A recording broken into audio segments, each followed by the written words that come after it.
اب میرے عزیز دوستو ذرا غور کیجیے گا، ایک نمازی کے آگے سے گزرنا اتنا بڑا جرم ہے، ہمارے نبی پاک نے فرمایا۔ اب آگے سے گزرنا کتنا بڑا جرم ہے، اور اس نمازی کو نماز میں شہید کرنا کتنا بڑا جرم ہے، وہ ذرا حساب لگائے گا۔ اس میں حدیثوں میں مختلف آتا ہے کہ اگر تجھے پتہ لگ جائے کہ نمازی کے آگے سے گزرنا کتنا بڑا گیا، تجھے 40 سال کھڑا رہنا پڑے تو کھڑا رہے، مختلف روایت میں سال کھڑا رہنا پڑے تو کھڑا رہے، یعنی اتنا اشارہ کیا ہے کہ نمازی کے آگے سے گزرنا اللہ کو پسند نہیں ہے۔ ایک نمازی کو حالت نماز میں بے گناہ شہید کر دینا کتنا بڑا، تو یہ کسی ایمان والے کا کام ہو نہیں سکتا، جس کے اندر ایمان کی چنگاری ہو وہ یہ کام نہیں کر سکتا۔ یہ جو بہت دل دکھی ہے، زخمی ہے، پشاور کا جو واقعہ ہوا ہے ظہر کی نماز کے اندر، اتنے پولیس اہلکار ملازمین کا شہید ہو جانا اتنا تکلیف دہ عمل ہے۔ میرے عزیز دوستو جن پہ بیتی ہم کو پوچھ کے دیکھیں، جن کے گھروں میں یہ لاشیں پہنچی ہیں، اچانک تصور میں بھی چیز نہ ہو اور وہ اچانک وہ حادثہ پیش آ جائے، ایک پوری لائف ڈسٹرب ہو جاتی ہے، ان کے روزگار کا سسٹم، پھر دیکھو باپ کا سایہ، باپ کی شفقت، ایک اللہ نے ایک عجیب اس کے اندر ایک نظام رکھا ہے، سسٹم رکھا ہے۔ یقین کریں جیسے یہ دو رشتے ہیں نا، ماں اور باپ کی دونوں ہی ضروری ہیں بچوں کے لیے، دونوں رشتے، یعنی کہ اس کے بغیر ادھورا ہے، بچے کی اس پہ طبیعت پہ بڑا اثر پڑتا ہے، ماں نہ ہو پھر بھی، باپ نہ ہو پھر بھی۔ تو ان کا اچانک اس حادثے میں جانا، پھر زخمیوں کا، ابھی تک ایک برود ہوتا ہے انسان کو بہت تکلیف دیتا ہے، برود سے زخمی ہونا بہت تکلیف دہ امر ہوتا ہے، تو ان کی تکلیف کو اللہ کرے ہمیں احساس ہونا، دل سے احساس ہونا چاہیے اور دکھ ہونا چاہیے، اور ان کے لیے زخمیوں کے لیے دعا ہو اللہ ان کو جلد سے جلد صحت عطا فرمائے، اور یہ جو شہید ہو گئے، شہید تو پہلے سیدھے جنت میں جاتے ہیں، اللہ رب العزت ان کے درجات کو بلند سے بلند فرمائے۔ لیکن یہ کیوں ایک سوچنے کی بات ہے نا کہ اتنا غیر محفوظ ہمارا ملک کیوں ہے، اور سب سے عجیب بات یہ ہے کہ یہ پولیس لائن کی مسجد تھی، جنہوں نے خود حفاظت کرنی ہوتی ہے وہ حفاظت میں نہیں ہے، جن کے ذمہ حفاظت ہے وہ خود حفاظت میں نہیں ہے نا۔ دیکھو خود دیکھیں نا، پولیس کس لیے بنائی گئی ہے کہ ہمارے جان مال کے تحفظ کے لیے پولیس کا محکمہ بنا ہے۔ اچھا جو وہ محکمے والے خود ہی محفوظ نہ ہو تو عوام کا کیا حال ہوگا؟ تو ایسے وقت میں یقین کریں مجرم کون ہے، باش مجرم کون ہے؟ سیدنا عمر بن خطاب رضی اللہ تعالیٰ عنہ نے یہ ایسے نہیں جملہ کہا تھا، یہ خود کہاں مدینہ منورہ میں ہے، اور دریائے فرات کے پرلے کنارے کے وہ کہتے ہیں کہ کتا پیاسا مر جائے تو عمر سے پوچھ، ایک جانور وہ اگر پیاس سے مر جائے تو حالانکہ وہ انسانوں میں نہیں ہے، ایک جانور ہے بھائی، تو عمر بن خطاب اپنی طرف منسوب کر رہے ہیں کہ مجھ سے قیامت کے دن پوچھ ہوگی کہ تیری سلطنت میں، تیری حدود کے اندر ایک کتا پیاسا کیوں مرا، اور یہاں انسان کے انسان کیوں جا رہے ہیں، اور بادشاہ وہی رسمی کار، وہی سرسری جی، ہاں جی مریضوں کی عادت کر لیجیے، یوں کر لیا یوں کر لیا، نہیں، ذمہ داری ہے کہ تمہاری ایک بندے کی سیکورٹی، حالانکہ دیکھو میرے دوستو عمر بن خطاب کتنی بڑی سلطنت کے مالک تھے، بتائیے ذرا، آج 15 ملک ہے خطہ ارض پر، اس وقت خطہ زمین کا جو حصہ ہے نا، تو اس وقت جو سرحد ہے، جو حضرت عمر کی جس سرحد پہ حکومت تھی، جس حدود اربع پہ حکومت تھی، آج اس میں کتنے ملک ہیں؟ 15۔ آج کے 15 ملکوں پر عمر بن خطاب کی حکومت ہے، نہ کوئی سیٹلائٹ ہے، نہ کوئی موبائل ہے، نہ کوئی وہ، اور عدل کمال کا ہے، کیا ہے؟ عدل کمال کا ہے کہ کوئی کتا بھی پیاسا نہیں مر رہا۔ ایک سوچنے کی بات ہے نا جی، تو اتنی بڑی سلطنت کو سنبھالنا کتنی بڑی، دیکھا نا جی، یہ کوئی معمولی بات ہے، یہ ایسے نہیں ہوتا، اس کے لیے جان جوکھوں میں ڈالنی پڑتی ہے۔ اچھا، اور یہاں سب سے عجیب بات جو بتاؤ، اتنی بڑی سلطنت کے لیڈر پوری دنیا کے کافروں سے ٹکر، اور دوپہر کو ایک وقت ملنے کے لیے آیا تو پوچھا کہ تمہارے لیڈر سے ملنا ہے، ان کا محل کہاں ہے؟ انہوں نے کہا ہمارا کوئی مال شال نہیں ہوتے، ہمارے لیڈروں کو وہی ان کے ذاتی جو گھر ہوتا ہے نا، وہی گھر ہوتا ہے، اور وہ ملتے ہیں مسجدوں میں، کیونکہ انہوں نے نماز پڑھانی ہوتی ہے، انہوں نے پڑھانی ہوتی ہے، وہی نماز پڑھاتے ہیں، نماز میں ملاقات ہو جاتی ہے، انہوں نے کہا جی ہمیں ابھی ملنا ہے، انہوں نے کہا ابھی ملنا ہے، ابھی تو نماز کا وقت نہیں ہے، البتہ اس وقت وہ آرام کر رہے ہوں گے، آبادی سے باہر نکل کر دیکھنا کسی درخت کے نیچے سو رہے ہوں گے، یہ واقعہ حقیقت ہے۔ اور انہوں نے کہا جی کوئی مدینے کا کوئی شہری دے دو کہ ہمیں رہنمائی کر دے، بھائی ان کو بتا دے وہ ہے کون، پہچان تو لینا ہم، وہ شخص آگے ایک چلا، اپنے ہمارے اب اتنی بڑی سلطنت کہ لیڈر سے ملاقات کے لیے جا رہے ہیں، وہ وفد جو ملنے آیا ہے، اور وہ چلتے چلتے جب پہنچے تو آگے ایک درخت کے نیچے پتھر پہ سر رکھ کے بغیر سیکورٹی کے سوئے ہوئے ہیں، اور اپنا وہ کرتا 14 ٹاکی والا اس پہ ٹانگا ہوا گرمی کی وجہ سے، اپنی لنگی باندھی ہوئی ہے اور پتھر سر کے نیچے لے کے خراٹے لے کے سو رہے ہیں، کوئی خوف کوئی سیکورٹی بتایا حساب لگا۔ تو اس کا فائدہ کیا تھا؟ عوام کی سیکورٹی تھی، کس کی تھی؟ 22 لاکھ مربع میل کی سرحد میں رہنے والے ہر مسلمان اور غیر مسلم کی سیکورٹی تھی، وہ محفوظ تھے، اور بادشاہ بغیر سیکورٹی کے یا ایک فرد کے ذمہ ایک فرد کی اتنی سیکورٹی ہے، عوام غیر محفوظ ہے، پولیس والے ہی بیچارے کیا ہو گئے، غیر محفوظ ہے۔ تو میرے عزیز دوستو، ان حالات کے اندر بھی ہماری قوم، میں کہتا ہوں یار سوچنے کی سوال کر رہا ہوں آپ سے، قصور کس کا ہے؟ آپ نے لیڈر تو بہت بدلے، سارے آزمائے آپ نے، نہیں آزمائے؟ آپ نے ہر جماعت کا لیڈر آزما لی ہے کہ نہیں آزما لیا؟ آزما لی ہے نا آپ نے، ساری پی ٹی اے بھی آزما لی، پی پی پی آزما لی، نون لیگ بھی آزما لی، کاف لیگ بھی آزما لی، سارے آپ نے آزما لیے۔ ہمارا ملک نہیں ترقی پر نہیں آیا، ہمارا ملک ڈوبتا ہی چلا گیا، انڈیا سے بہت پیچھے چلے گئے ہم لوگ، ایویں نعرے مارتے رہے انڈیا مرد آباد، انڈیا مرد آباد نہیں ہے، تم سے بہت آگے نکلا، آگے نکلا نہیں نکلا، مانتے ہیں بھائی، ان کی مہنگائی بھی چیک کر لو، اپنی بھی کر لو، ان کا ڈالر کا ریٹ روپے کا چیک کر لو، ہمارا بھی کر لو۔ تو خالی ایویں ہمیں نا دھوکہ دیا رکھا۔ جو اگلی بات بتا رہا تھا، قائد اعظم محمد علی جناح رحمۃ اللہ علیہ، انہوں نے یہ جو ملک الگ لیا تھا نا، ایک بات ذہن میں رکھو، یہ جو موجودہ نظام ہے نا، میں نے آپ نے کہا نا، آپ نے بدل لیے، ہر حکمران بدل لیا، گاڑی کسی سے نہیں چل رہی، ڈرائیور بدلی جائے وہ گاڑی کوئی نہیں چلا پا رہا، گاڑی کوئی نہیں چلا پا رہا۔ تو قائد اعظم نے جب انگریز سے جو ساری ڈیل ہوئی تھی، ابھی تم جاتے ہوئے ہمیں مسلمانوں کو الگ خطہ دے کر جاؤ گے، وہ الگ اس لیے لیا تھا جب نظام ہی سیم چلنا تھا، جب نظام ہی انگریز کا ہی چلانا تھا، تو پھر الگ خطہ لینے کی لاکھوں قربانیاں ہجرت کرنے کی ضرورت کیا تھی؟ سوال ہے، یہ سوال بنتا ہے نہیں بنتا میرے دوستو؟ جب نظام ہی سیم چلنا تھا، انگریز کے جانے کے بعد نظام ہی انگریز کا چلنا تھا، تو پھر یہ اتنی بڑی قربانیاں کیوں دی گئی؟ لاکھوں کی قربانیاں، ہجرت ہے، ہجرت آسان کام ہے؟ آسان کام نہیں ہے۔ پوچھ کے دیکھو کیا کچھ ہوا تھا، آپ کو بھی کہہ دیا جائے ملتان خالی کرو، تم نے یہاں سے جا کے دلی جانا ہے، کیا بنے گا تمہارے؟ چلتے کاروبار سب کچھ چھوڑ کر، نوکریاں سب کچھ چھوڑ کر تم، اور پھر یہ جانا بھی یوں نہیں ہے کہ تم ڈیمو بسوں میں جاؤ گے اور دلی تمہیں اتار دیں، نہیں، قدم قدم پر خوف، قدم قدم پر راستوں میں سکھوں کی بستیاں، ہندوؤں کی بستیاں، ان کے حملوں کا اتنی خوفناک یہ ہجرت ہوئی ہے نا پاکستان 1947 میں پاکستان بننے کے وقت، یہ اتنی قربانیاں اس لیے دی گئی تھی کہ ہم الگ ریاست لیں گے، اس ریاست کے اندر اسلامی قوانین چلائیں گے کہ جس سے ہماری ترقی ہوگی۔ کس سے ہوگی؟ یاد رکھنا، مسلمان اسلامی جمہوریہ ملک پاکستان، کافر آج ترقی میں آگے کیوں ہے؟ فرق سمجھنا ذرا، اسلامی ملک کی ترقی اسلامی قانون میں ہی ہوگی، یہ بات ذہن میں رکھیں۔ اسلامی ملک کی ترقی، ہمارا ملک کا نام کیا ہے؟ اسلامی جمہوریہ پاکستان۔ اسلامی جمہوریہ پاکستان میں قانون اسلامی ہوگا تو ملک ترقی کرے گا، ورنہ کبھی بھی، کیونکہ یہ لیا ایک چیز، دیکھو جس مقصد کے لیے آپ نے لی ہے، اس مقصد آپ نے مقصد اسلام کے لیے نہیں ملک لیا نا میرے دوستو، لیا اسلام کے لیے تھا۔ لینے کے بعد قانون پہلے دن سے انگریز کا چلایا تو ملک کیسے ترقی کرے گا؟ نہیں، پاسبل ہی نہیں ہے یہ چیز۔ پھر دوسرا آپ نے کیا کیا؟ آپ نے کوچوان کو لینڈ کروزر دے دی، اپنی آپ نے اپنی 5 کروڑ کی گاڑی کس کو دے دی؟ گدا ریڈی والے کو دے دی۔ سمجھ رہے؟ حکمرانوں کی مثال دے رہا ہوں آپ کو، اس نے کبھی اس کو پتہ ہی کوئی نہیں۔ میں تو سچی حقیقت میں نہیں بات بتا رہا، اس کو یہ بتاؤں گا کیوں اسلامی جمہوریہ اتنی بڑی ریاست آپ نے اس بندے کو دے دی جس کو کل واللہ نہیں آتی۔ یہ بات سچ کہہ رہا ہوں غلط کہہ رہا ہوں؟ ان کو کل واللہ نہیں آتی، ہمارے وزیر داخلہ کو پوچھ لو، خارجہ کو پوچھ لو، وزیر اعظم کو پوچھ لو، انہوں نے بھی پڑھی، وہ لکھی وہ بھی غلط پڑھی۔ جن کو ایک آیت عربی کی لکھی پڑھنی نہ آئے، آپ نے اتنی بڑی اسلامی ریاست ان کو تھما دی۔ تو میں مثال صحیح دے رہا ہوں غلط دے رہا ہوں؟ آپ نے لینڈ کروزر 5 کروڑ کی گاڑی گنا ریٹ چلانے والے کو دے دی، اس کو پتہ ہی نہیں گیئر کہاں لگے گا، اس کا کلچ کہاں ہے، اس کا میں بات رہا جی، اس کو اسٹیئرنگ کا کچھ پتہ کوئی نہیں، وہ کیا کر رہا ہے، وہ گاڑی ٹھوک ٹھوک کے تباہ کر کے تباہ کیے جا رہا ہے، اور اس کے باوجود پھر آپ کہتے یار چلا تو، سچی بات ہے نہیں؟ پھر کیا جی وہ نہیں چلا سکا، اس کے بچوں کو دے دو۔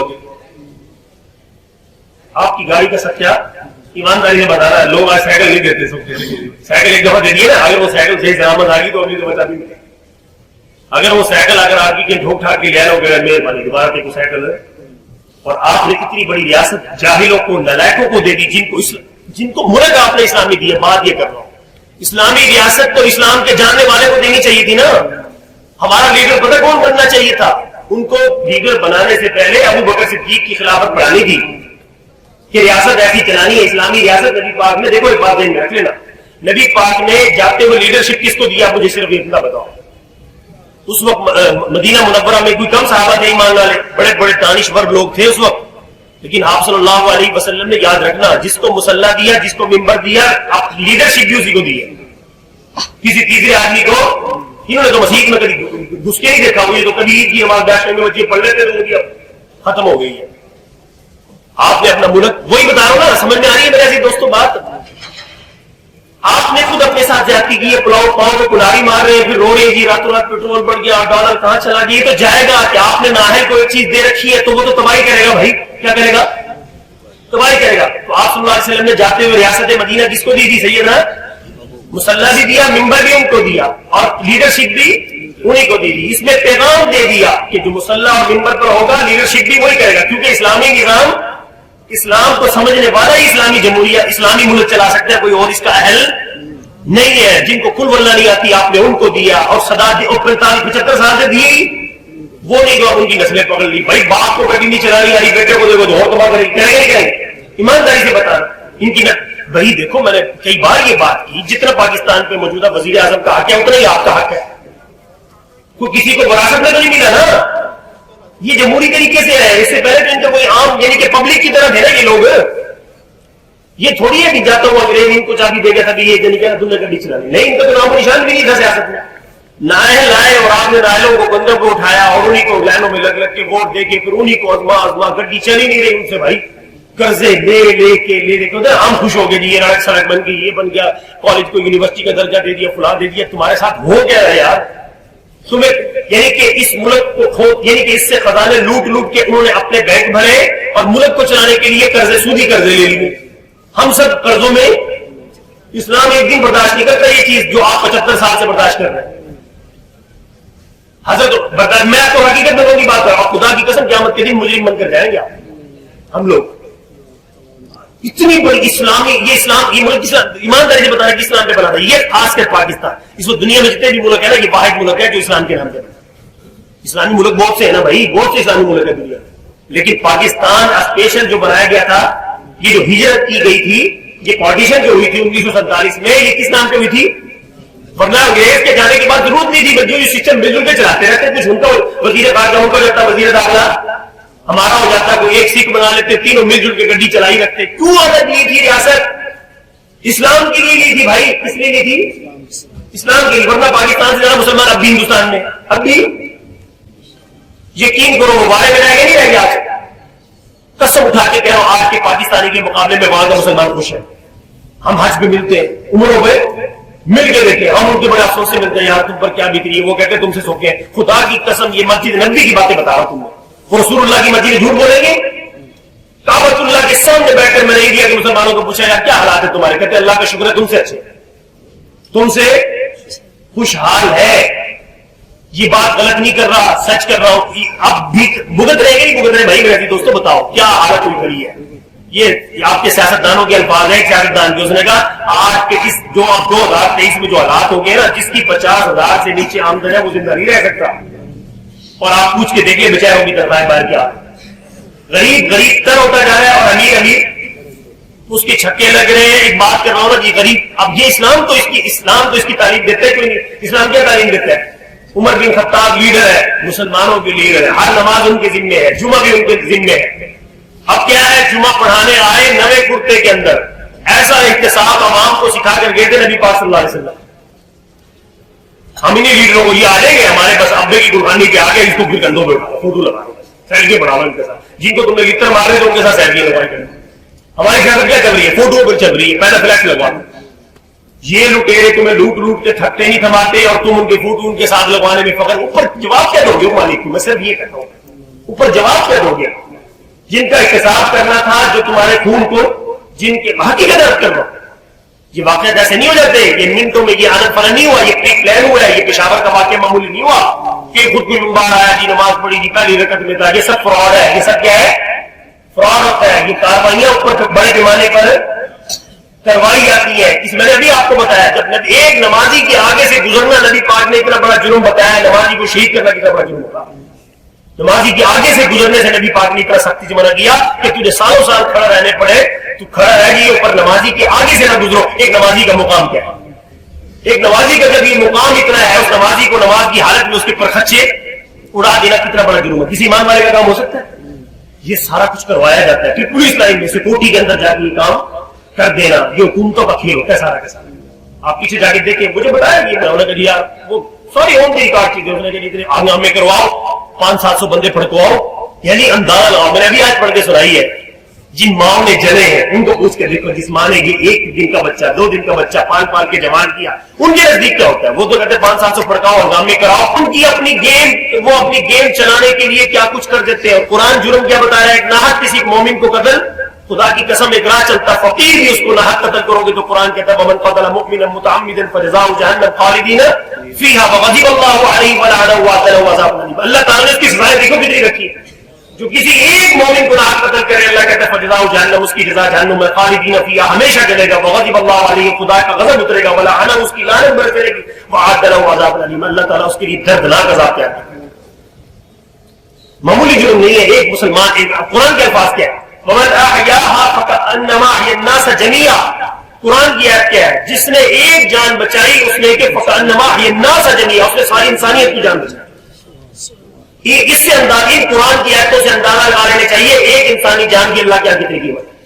آپ مسجد کی بات کرتے ہو, کسی چرچ پہ حملے کی اجازت نہیں ہے, کسی ہندوؤں کے مندر پہ حملے کی اجازت, عبادت گاہوں کے تو کسی غیر مسلم پہ بھی حملے کی اجازت, کسی یہودی کے کلیساؤں کی کوئی حملے کی اجازت, کسی بدھ مت کی عبادت گاہ میں کوئی کسی کی عبادت گاہ, اسلام کی تعلیم ہی نہیں ہے.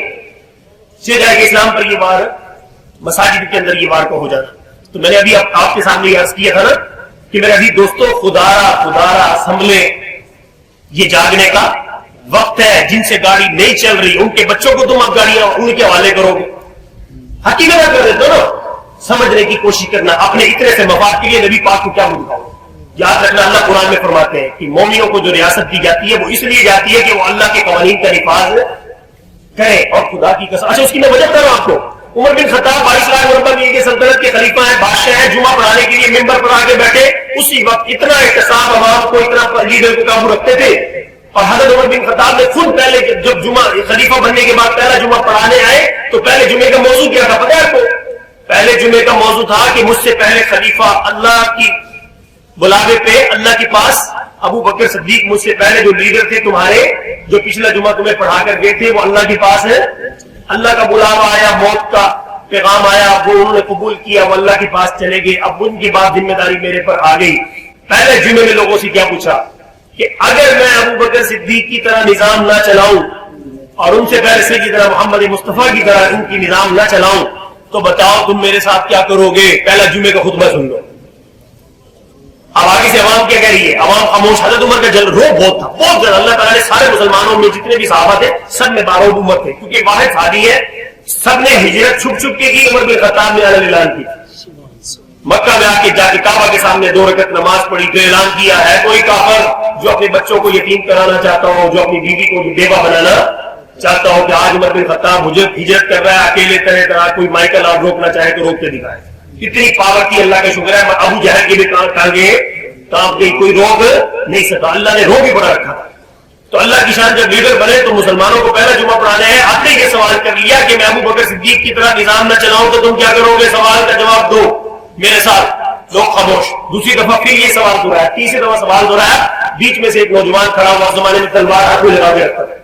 تو نوجوان کھڑا ہوتے ہی تلوار اپنی نیام سے یوں کر کے نکالی اور کہا کہ یا عمر ابن الخطاب امیر المومنین, تم ہمارے لیڈر ضرور ہو, اگر تم نے ان کی طرح نظام نہ چلایا فعلنا ہکذا, اس تلوار سے تمہیں سیدھا کر دیں.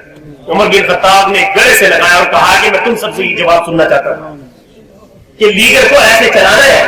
تم سیلفی لیے کرے ان کے ساتھ, تم فوٹو لگوا کے ڈاکوؤں کے ساتھ, قاتلوں کے ساتھ, چوروں کے ساتھ تم فوٹو لگواتے ہوئے شرم نہیں آتی؟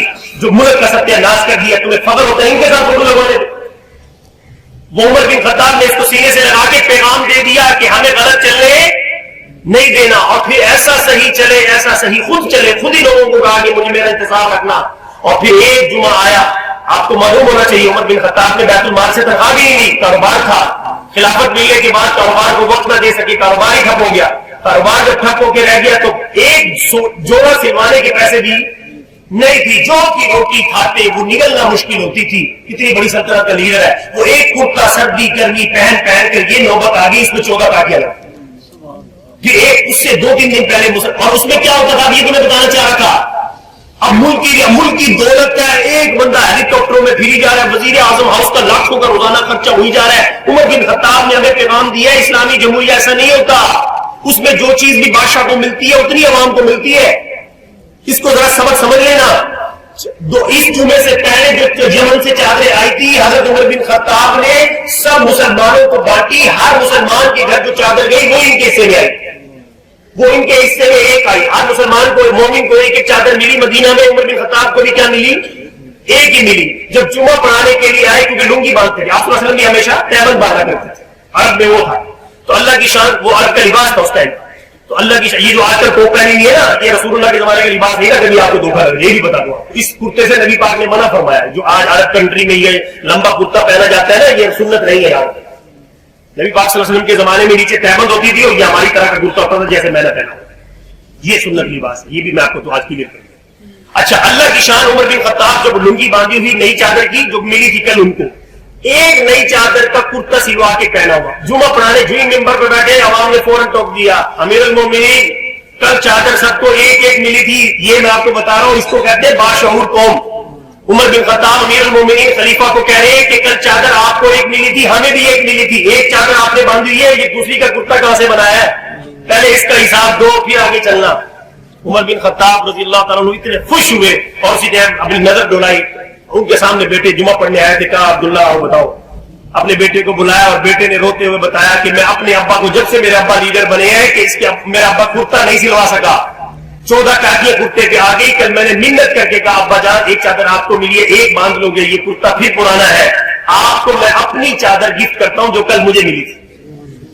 ان بیٹے نے کہا ابا جان خدا کے لیے کرتا سلوا لو، تو انہوں نے اپنی چادر، بیٹے نے اپنے ابا کو جو ان کو بھی ایک حصے میں آئی تھی نا وہ اپنی چادر گفٹ کی، تو عمر بن خطاب نے صفائی دی ہے سب مجمع کے سامنے، بیٹے نے کہا کہ یہ وہ چادر ہے جو مجھے ملی تھی میں نے اپنے ابا کو دی ہے، اس کا کرتا، پھر لوگوں نے کہا اب جمعہ پڑھاؤ، اب جمعہ پڑھاؤ۔ لیڈر کو ایسے چلایا جاتا ہے، چوروں کو کندھوں پہ اٹھایا، چوروں کے ساتھ فوٹو نہیں لگوائے جاتے، خدا کی قسم کل قیامت کے دن فرعون کے ساتھ لٹکا دی جائیں گے ہم لوگ۔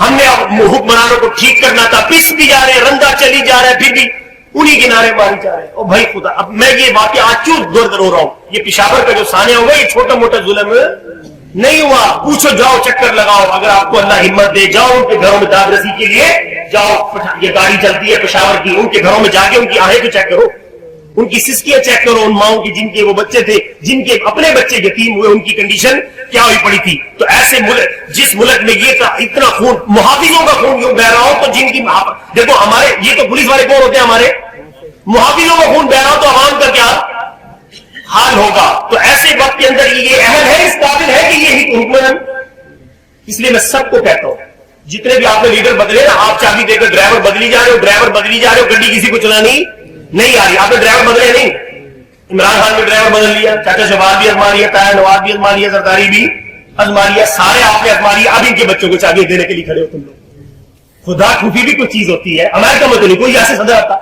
لندن کا اسلام، لندن میں لا پتہ کیا عمر لا چلتا ہے، خدا کی قسم دکھ آتا ہے، انگریز ترقی کر گیا، وہ کہتے ہیں کہ لیڈرشپ ان سے سیکھو، انگریز اپنے لیڈر بنانے سے پہلے کہتے ہیں ابو بکر عمر کو پڑھو، اور تم لیڈر بنانے سے پہلے دیکھتے نہیں جن کو کل واللہ نہیں آتے ان کو لیڈر دیے کھڑے ہو، اسلامی سلطنت کی، اسلامی جمہوریہ کی گاڑی ان کو دیے کھڑے ہو۔ اس لیے میں خدا را کہتا ہوں اسلامی ملک تب چلے گا جب اسلام کو سمجھنے والا آدمی، خوف خدا رکھنے والا آئے گا اپنے آپ کے ساتھ۔ میں بتا رہا ہوں کہ چند سال پہلے کی بات ہے، لندن کا وزیر اعظم بنا، ٹیبل مین تھا، کیا تھا، ہوٹل پہ ٹیبل مین تھا، 5 سال وزیر اعظم رہا، وزارت اس میں 5 سال گزارنے کے بعد واپس اسے ہوٹل میں ٹیبل مین بنا، اس نے کوئی اثاثے یا آپ کا ایک دفعہ ایم پی اے بن جائے نا، وہ 14 نسلوں کا انتظام آپ کے ملک سے کر لیتا ہے، ایک دفعہ ایم این میں آپ کو دلائل کے ساتھ ثابت کر سکتا ہوں، ثبوت دکھا سکتا ہوں، ایک دفعہ ایم این اے بن جائے تو وہ اپنی 14 نسلوں کا انتظام کر لیتا ہے، آپ کو اتنا لوٹ لیتا ہے، اور ہمیں کبھی جاگنا۔ تو میں خدا کی قسم یہ کہتا ہوں یہ شعور ہر مسلمان کو، ہر پاکستانی کو آنا چاہیے۔ تو میرے عزیز دوستو اللہ سے دعا بھی مانگے، اور کوئی دیکھو بہت دکھی حالات چل رہے ہیں, بہت پریشانی کے حالات چل رہے ہیں. آپ سے گزارش کروں گا, یہ خالی میں تو کہتا ہوں تم جتنی مرضی ہو, کعبہ میں ہر سال دعائیں ہوتی ہیں. 27ویں شہر میں امام عبد الرحمان سدیس کے پیچھے اللہ تعالیٰ کو یہ ہماری دعائیں اچھی, اللہ کہتے تم اب سدھرتے تو ہو نہیں, سدھرنے کے لیے تیار ہے نہ تم لیڈر کا احتساب. عمر بن خطاب کہہ دیتے کعبہ تو ان کے پاس تھا, مدینہ منورہ تو انہیں کے پاس تھا نا. عمر بن خطاب کہتے ہیں ہاں لیڈر کو صحیح چلانا ہو تو کعبہ کا طواف کرتے رو رو کے دعائیں مانگ لینا بس. عمر بن خطاب نے اپنے آپ کو پیش کیا تھا کہ اپنے لیڈر کو ایسے چلانا جو ان خلیفہ ابو بکر صدیق کی طرح نہ چلے تو تلوار ہے. اس جوان نے نکال کر دکھائی, عمر بن خطاب نے سینے سے لگایا تھا کہ لیڈر کو کیسے, تو اب سمجھ میں کچھ آئی ہے کہ لیڈر کو کیسے چلانا ہے. آج کی بات تو کندھوں میں نہیں اٹھاؤ گے, میں آپ کو حقیقت ادا کرنا ہے, ان کا احتساب کرنا ہے. اب آئیں گے نا ہم الیکشن میں ووٹ لینے کا, جی پہلے پتر پچھلا حساب ہے, کیا کر بندہ بن لینڈ. ابھی آپ خوش ہو گئے آپ کی گلی بن گئی, یہ آپ کی 75 سال پہلے بن جانی چاہیے تھی. اتنا ملک خدا کی قسم باہر جا کے پاکستان کی قدر آتی ہے, آپ کو کیا پتا. ایسا خوبصورت ملک دنیا میں نہیں ہے, ہر موسم ہر نعمت خدا نے تمہیں دی, لیکن لٹیروں نے اتنا لوٹا. پہلے 200 سال انگریز نے لوٹا. انگریز کیوں آیا تھا بتانا ذرا, اس کو کیا تکلیف تھی لندن چھوڑ کے. 275 سال پہلے انگریز اس خطے کو, یہ اس کے لیے سونے کی چڑیا تھی. 200 سال لوٹ کر گیا, اس کے بعد 75 سال سے ان کے غلام ہمیں لوٹ رہے. ایسا حسین ملک, اور ہم نے دے رکھا ہے ظالموں کو, ہم نے دے رکھا ہے ظالموں کو. تو بھائی کچھ تبدیلی, اصل تبدیلی سمجھتے ہو نا, عمران خان والی تبدیلی نہیں چلے گی. کیوں؟ اس میں بندے وہی ہیں, اس میں بندے وہی ہیں, اور نظام بھی وہی ہے. نظام جب تک اسلام کا نہیں آئے گا, خدا کی قسم جب تک آپ خوشحال, لوگ سمجھتے ہیں مجھے اسلامی نظام آگے تو سکو نمازہ پڑھے سو, تو سکو داڑیاں رکھواڑے سو, اور پاک عقل کا گوڑو, خدا کی قسم تم اسلامی نظام کی برکتیں دیکھو گے تم برداشت نہیں کر سکو گے. تم بسوں پہ آتے ہو, اللہ کی قسم اسلامی نظام خدا نے یہ ملک دیا, تم مرسڈیز پہ آؤ گے. تم ایک بچے کی شادی کو ترس رہے, خدا تمہاری 4 کروا دے گا. خدا کی قسم اسلامی نظام کا تمہیں پتہ ہی نہیں, جو مزے اسلامی نظام کی تمہیں. میں آپ کو چیلنج مسجد ممبر پر بیٹھ کے بتا رہا ہوں, ابو بکر صدیق رضی اللہ تعالیٰ عنہ سے لے کر آخری صحابی تک ہر صحابی کی 4 شادی ہے, ابو ذر غفاری اور عبداللہ بن مسعود کے علاوہ. اللہ نے اسلامی نظام میں خوشحالی ہی 4 بیویوں کے علاوہ باندیاں اور سونے چاندی کے ڈھیر خدا نے. مسجد نبی سونے چاندی سے بھر گئی تھی, آج تمہارے قرضے نہیں اتر رہے. اسلامی نظام آئے گا تو دونوں فائدے ہوں گے, تم یہاں بھی خوشحال, اللہ تمہیں اتنی فراوانی دے گا کہ تم 4 شادیاں رکھو گے. میں بھی مولی مار کر تمہارے پاس باندیاں الگ ہوں گی, سونے چاندی کے ڈھیر الگ ہوں گے, اور جب قبر میں رکھے جاؤ گے قبر بھی جنت کا باغ ملے گا. قبر سے اٹھائے جاؤ گے سیدنا ابو بکر عمر بن خطاب رسول اللہ صلی اللہ علیہ وسلم کے پیارے ہاتھوں, حوض کوثر کا پانی پی کے جنت میں بھی جاؤ گے. اسلامی نظام کی برکتیں دنیا میں بھی ہے, قبر میں بھی ہے, آخرت میں ہمیشہ کی جنت بھی ہے. اور اسلامی نظام نہیں ہوگا تو یہاں بھی ذلیل ہو رہے, یہاں بھی دکھے, اور قبر میں الگ مار پڑے گی, اور قیامت کے دن خدا کی قسم الگ جھوٹے پڑیں گے. اور دوزخ میں اللہ قرآن میں کہے گا وقیل ادخلوا النار مع الداخلین, ان کو میرا اسلام پسند نہیں ہے. جب ان کو اسلامی قانون ہی پسند نہیں ہے تو ان کا جنت میں کیا کام ہے. ان کو مارو, نہیں مرے میرے عزیز دوستوں, میں لات لمبی ہوگی معذرت کے ساتھ چاہتا ہوں, اسلام کو پسند کر کے مرنا. اللہ بھی کہہ رہا ہے ورضیت لکم الاسلام دینا, میں نے تمہیں دین اسلام چن کے دیا تھا. اللہ کہہ رہا ہے اگر تمہیں پسند نہیں ہے نا پھر جنت کی جیسے دعائیں نہ مانگنا, تم مجھ سے لینے بھی نہ آنا. اللہ کہیں گے, قرآن میں آتا ہے, خدا کی قسم حدیث میں لکھا ہوا ہے, نبی پاک دور سے کہیں گے فرشتے مار کے نہ پرے لے جائیں گے, وہ آئیں گے حوض کوثر پر, نبی پوچھیں گے یہ تو میرے امتی ہیں, ان کو آنے دو نا. وہ کہیں گے یا رسول اللہ انہوں نے آپ کے جانے کے بعد آپ کے دین کو پسند نہیں کیا. تو فرشتے بار بار دوزخ میں وقیل ادخلوا النار, دوزخ میں داخل ہونے والوں کے ساتھ دوزخ. آج یہ سبق لے رہے, زندگی کل کا کوئی پتہ نہیں. آج توبہ کر کے اٹھے گے, اللہ ہم آج سے اسلام کو پسند کریں, اپنے بچوں کے لیے بھی اسلام پسند کریں گے. زندگی کافروں والی کتنی عجیب بات ہے, زندگی کافروں والی جیے, مرنے کی تمنا مدینے میں کرتے ہیں. حوض کوثر کی تمنا لیے کھڑے ہیں, تو حوض کوثر کی تمنا لینے کے لیے رسول اللہ کا دین پسند کرنا شرط اول ہے. اللہ تعالیٰ سے دعا ہے اللہ ہمیں صحیح اسلام پر عمل کرنے کی